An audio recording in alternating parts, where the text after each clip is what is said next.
Ghana has a prevalence of around 1.6%. And our prevalence is acquired through what we call the HIV Sentinel Survey, meaning that across certain sites in the country, samples are taken, and then, the statisticians, they work around it, and then they come up with this figure. But then you will see that the figure is slightly higher amongst our pregnant women, which is around 2%. And currently we have about 330,000 people living with HIV in the country.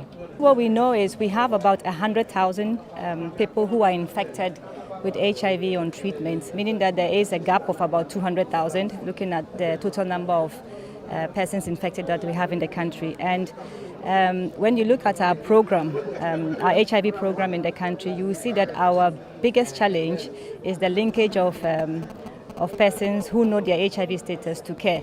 That's what we call the second 90. We have the first 90, which is the total number of persons who are infected knowing their status. That one we seem to be doing much better. We are about around 70-something%.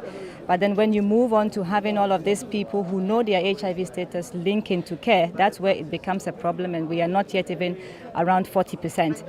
And then the third 90, which is of those who are in care, we have to make sure that they are viral suppressed, because that is what will ensure that they are healthy. It will also go back and reduce the transmission rate.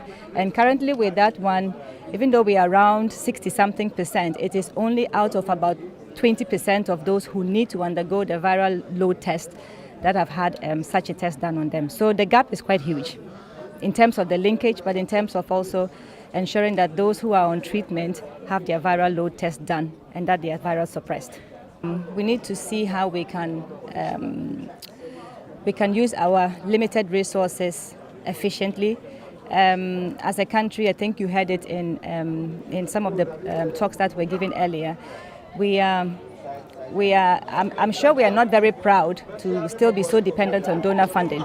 But at the end of the day, it looks like the priorities in this country are many, and what the country itself has is most likely not enough. So we have to still depend on donor funding. So what we need to do is, when these funds are made available, we need to ensure that there is adequate and efficient implementation structure in place so that the funds can be used properly. Nothing goes back to the donor, which is currently happening, and that also the government need to ensure that especially civil society, NGOs, and then also the private health facilities are adequately involved in HIV care. I think if we can collaboratively work together, that will increase.